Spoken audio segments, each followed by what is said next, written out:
Hi everyone, it's me again, Millennial Stories. Don't forget to subscribe my channel and give it a thumbs up and give it likes. Thank you.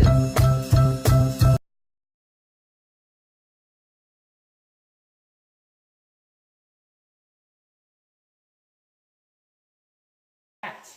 Bats used to hang from the ceiling here, and the oils from their skin would discolor the ceiling over time, similar to the oils from our skin discoloring the alligator.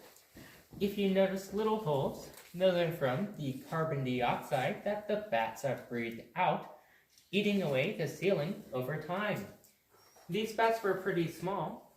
They were only about the size of a grown man's thumb, or for some of us, two of our thumbs stuck together, and they would sometimes piggyback off each other an estimated 250 bats per square foot, and they would sometimes reach all the way down to the floor. I will not go back there and show it to you today because of time restraints, and because it is a very narrow passageway, more narrow than the lemon squeeze in fact.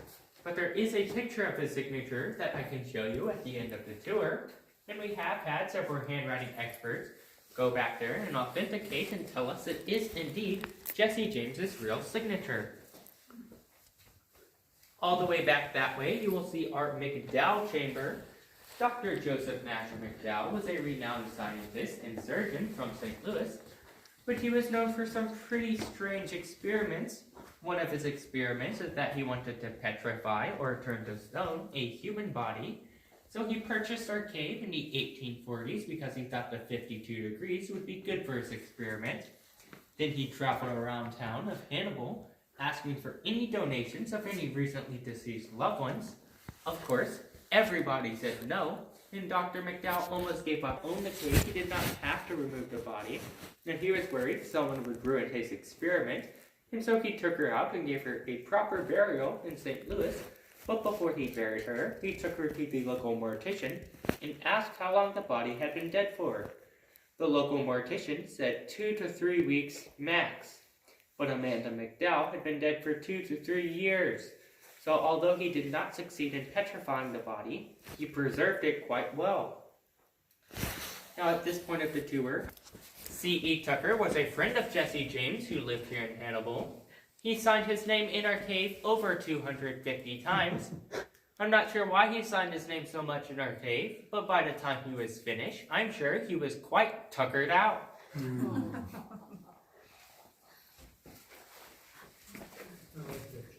Yeah. This is pretty fancy here.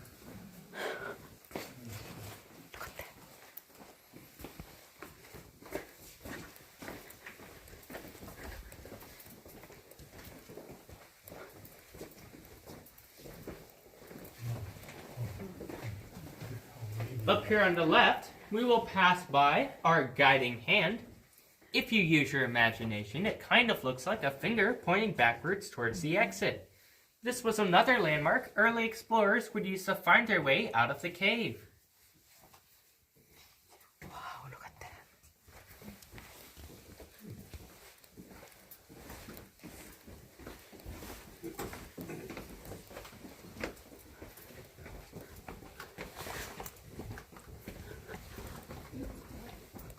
Wow, what is this? Is full water.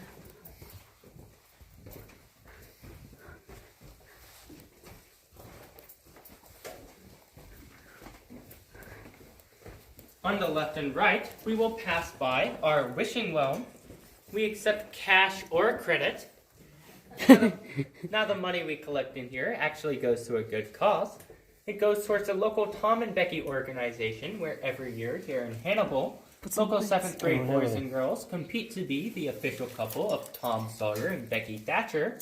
And the top 5 Toms and top 5 Beckys, they dress up, travel around, and become the ambassadors of our little town here in Hannibal.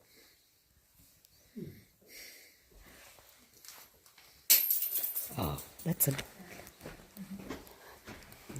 Change of colors.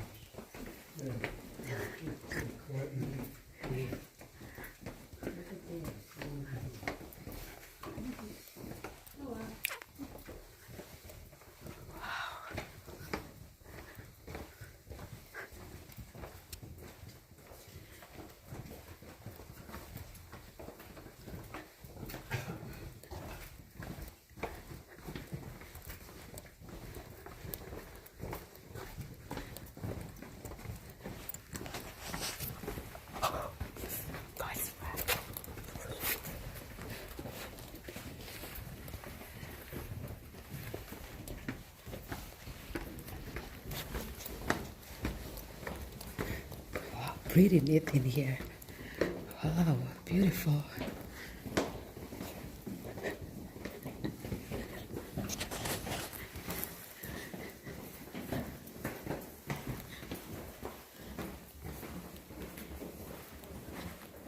Living room. Now we are in our parlor room. Oh, This is the only part of the tour where you are allowed to climb and sit on the rocks. So feel free to have a seat on some of our furniture.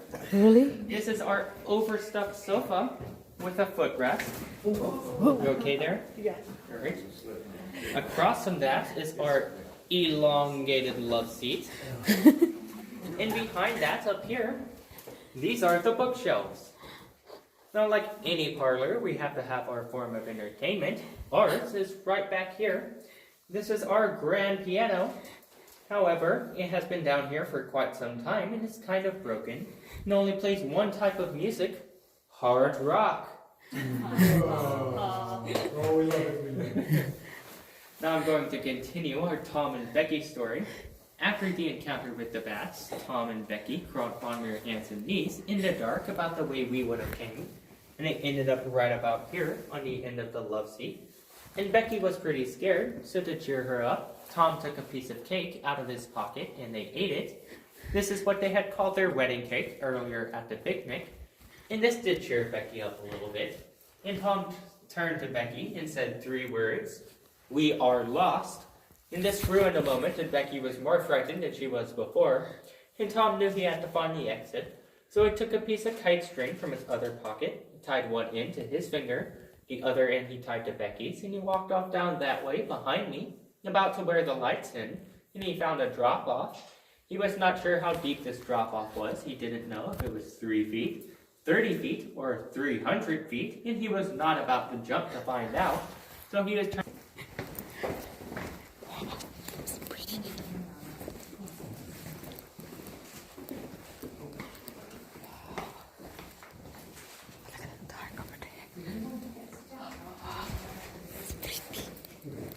That's very nice.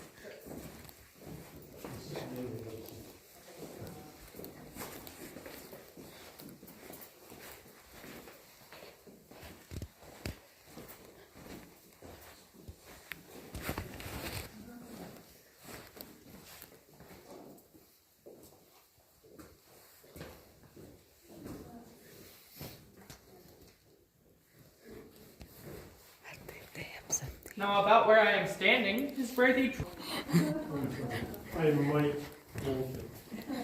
As in still might.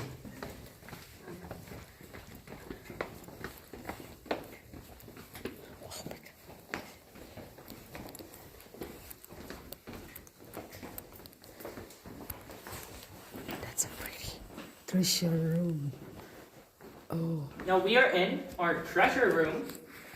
This is where Tom Sawyer and Huckleberry Finn found Injun Joe's treasure. They had overheard Injun Joe and his buddy the Spaniard talking about where they were going to hide their treasure. They said they were going to hide it in room number 2, underneath the cross. If you look up at the ceiling, you will see that the lifelines intersect and kind of make a cross shape up there. And if you start right about at this rock formation that looks like kind of like a boot, and if you wrap around, it kind of makes an inverted number 2. And so, Tom and Huck, they dug right down there about to where the treasure chest is, and they found $12,000 worth of gold coins. wow. They turned this in to Judge Thatcher, who could not find the rightful owner of the money, and so he gave them each $1 a day until they turned 18 and were deemed mature enough to handle the rest of the money. And back then, $1 a day was a grown man's wage, and so for kids, they were pretty rich.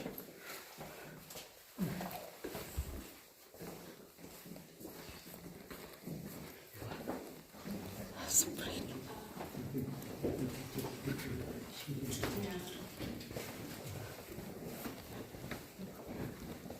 Back here on the left, you will see our devil's backbone.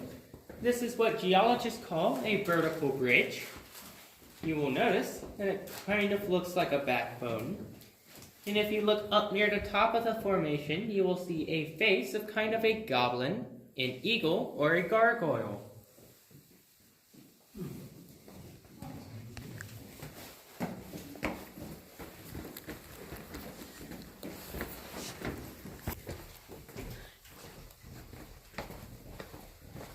Now on the left, we will pass by our parents' favorite spot at the cave, our Bad Kids Drop-Off.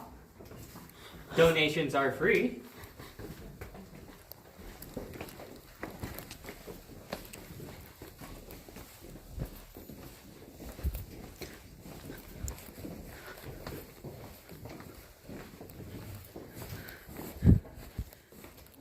Now we are entering our 5 points.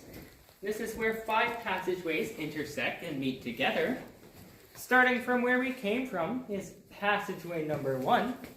And if you go clockwise, you will see passageway number 2, passageway number 3.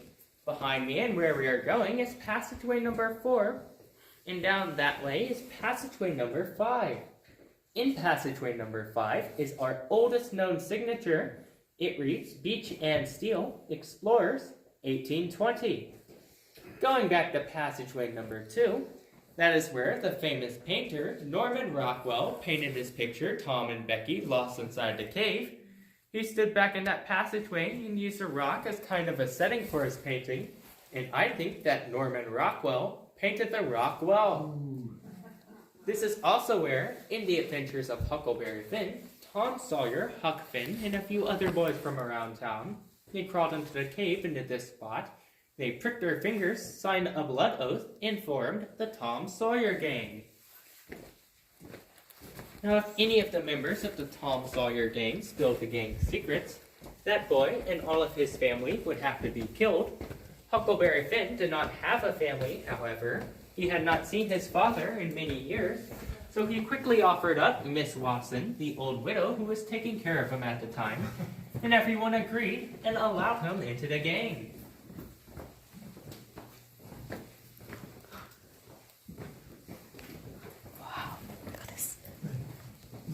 On the right, you will see our glacier. This is a natural flowstone formation. If you look up near the top, and you may have to crouch to see them, you will see little tiny stalactites hanging from the ceiling. Those are called soda straws because they are hollow on the inside, and that is kind of what they look like, soda straws.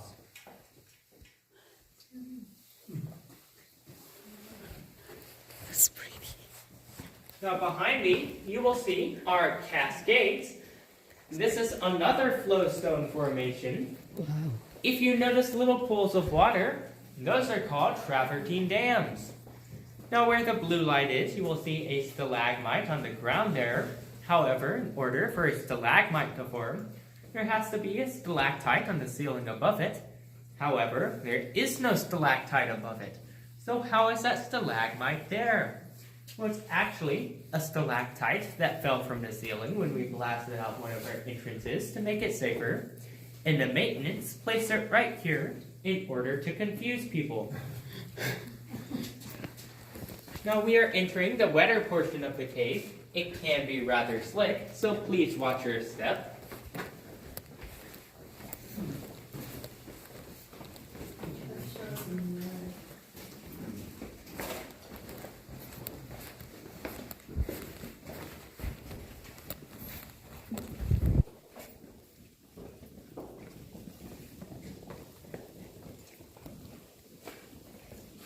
Oops.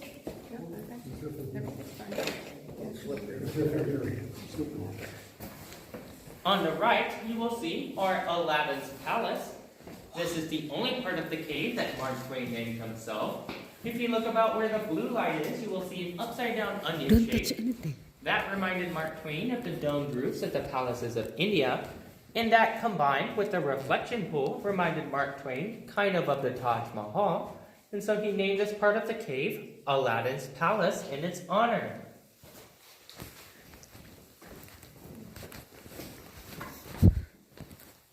Now back here, where this blue light is, you will see our frozen waterfall.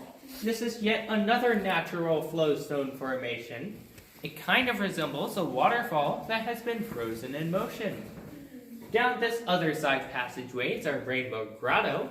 It is not called that because of the pretty LED lights we have put in there, however, but because it is the only passageway of our cave that contains all 5 of our naturally occurring minerals in the walls: calcium, calcite, gypsum, magnesium, and cave onyx.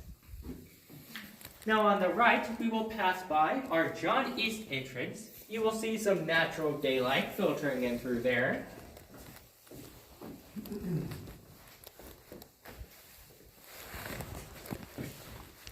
We hand dug the John East entrance in 1886 for the purpose of giving cave tours, but although he was our first tour guide, he was not the best one.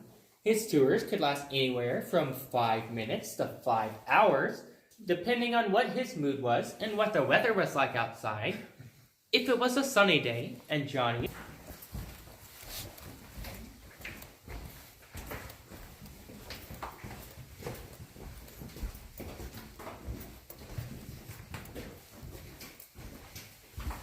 up here on the right, you will see another view of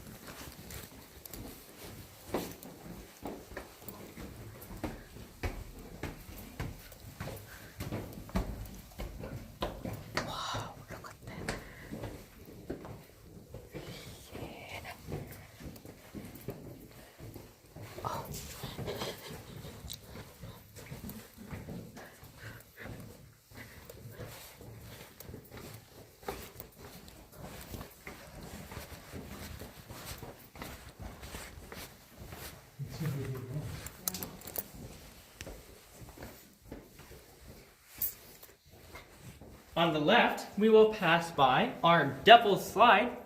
Whenever kids used to play inside the cave, they'd bring buckets of water, they'd pour it down here, and they'd slide down, kind of like a water slide. And whenever they came home, all covered in mud and glacial clay, they would see the devil in their mother's eyes.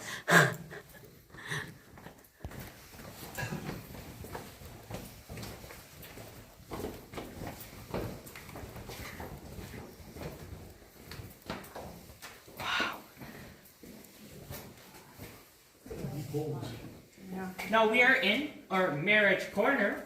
I would like to point out the signature on the wall here. N.L. Brady. If you cannot see it, it is directly across from the blue sign on the opposite wall. Now there was someone named Sarah Brady who came on a tour, kind of like this one, in 1940. She saw the name N.L. Brady on the wall here, so she went home and did her research and discovered N.L. Brady was her great-grandfather and a playmate of Mark Twain's. And so to honor him, she got married here a year later, right underneath his name, in 1941. Since then, there have been 7 other marriages in our cave, most recently in 2013, and most significantly, at least to us, in 2003 between 2 of our own tour guides, Patty and John. Now, if you ask them how their marriage is going, they'll admit it got off a little bit to a rocky start. But they're rock solid now because their vows are set in stone. They do not take each other's love for granted, and they're not showing any signs of caving in anytime soon.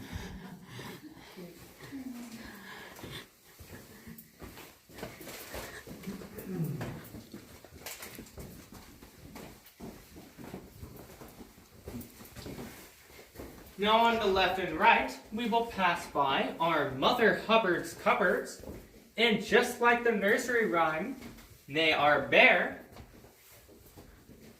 That is the only bear you will find inside our cave.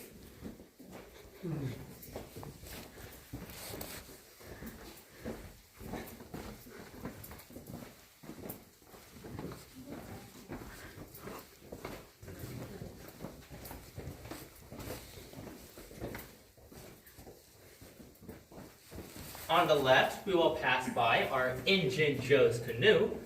Legend has it, if you come into the cave at midnight and knock 3 times on the side of the canoe, the ghost of Injun Joe will leap out and shake your hand.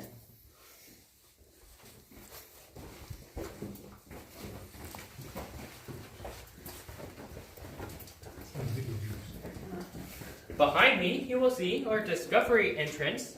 This is the same entrance where in the winter of 1819 to 1820, Jack Sims chased a cougar into the side of the hill and discovered our cave. Now I am going to finish our Tom and Becky story. Tom Sawyer and Becky Thatcher were lost in the cave for 3 days and 3 nights without any food or water. When they finally found the exit, they were pretty sick, so Judge Thatcher sentenced them to 2 weeks of bed rest. Tom, however, being an active teenage boy, did not want to sit in bed for 2 weeks. So after a couple of days, he got out and decided to go fishing, where he ran into Judge Thatcher, who jokingly asked, "Hey Tom, do you want to go back inside the cave?" And Tom's reaction was, "Of course I do! Let me go grab my stuff!" Which was not at all the reaction Judge Thatcher was expecting. He had to break it to Tom that he had boarded up the entrance of the cave so that no little boys or girls could ever get lost again. That was when Tom remembered something. Injun Joe was still inside the cave. And so a search party was organized, but after they unboarded the entrance, they did not have to look very far. Injun Joe was lying dead right there. He had died of dehydration. Surrounding him were bats' feet and candle wicks because he had tried to eat bats and candles in order to survive.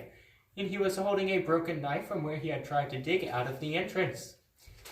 Now Mark Twain wrote fiction, so none of the events of the adventures of Tom Sawyer actually happened, but they were based off of real life, and the characters were inspired by real people. Tom Sawyer was based off Mark Twain himself, as well as a few other boys he used to know from around town. Huckleberry Finn was based off Tom Blankenship. Becky Thatcher was based off Laura Hawkins. And Injun Joe was based off a man named Joe Douglas. In real life, Joe Douglas was a very kind and very generous man. So at a book signing, he walked up to Mark Twain and asked, "Mark, why'd you make me the villain of your story? I never did anything wrong to you."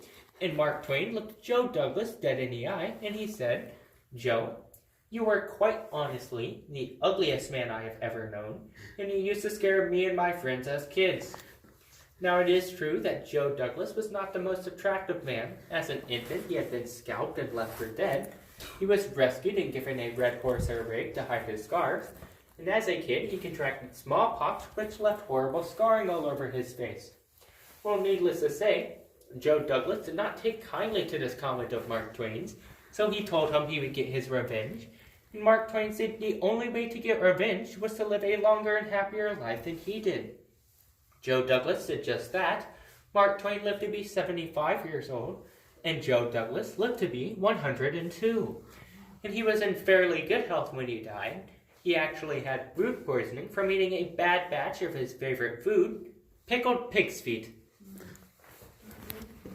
Now up ahead it can be rather slick, so if you need to, feel free to hang on to the right side wall.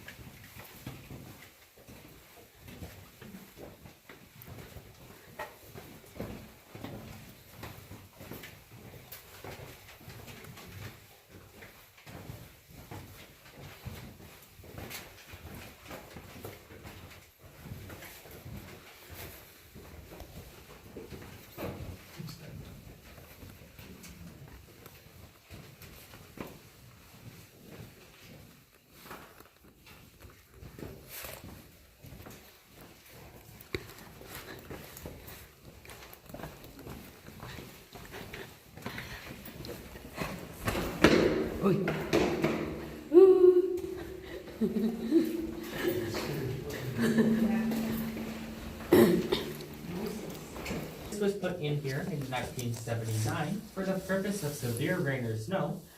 Back on that wall is a map of the cave system. The red line is a route we have just walked. Over here, you will see a picture of the Jesse James signature. It has been blown up so you can see it better. In real life, it is about the size of a dollar bill. Above that is a copy of Norman Rockwell's painting, Tom and Becky Lost Inside the Cave. In this corner is a shelf of various artifacts we have found in and around the cave. You can look, but please do not touch, as they can be rather sharp. Now, I would like to draw everyone's attention to this poster over here. This is a poster about white nose syndrome. White nose syndrome is a fungus that grows on bats while they're hibernating. Usually it grows on their noses, and it either suffocates them or causes them to wake up during hibernation when there is no food for them to eat, and they eventually starve to death. It has killed millions of bats over the last few years. Now, bats are actually very good for our ecosystem. This bat right here is a perfectly healthy bat that is covered in pollen. Bats are good pollinators. Bats also eat many mosquitoes each night, so if you do not like mosquitoes, you do like bats.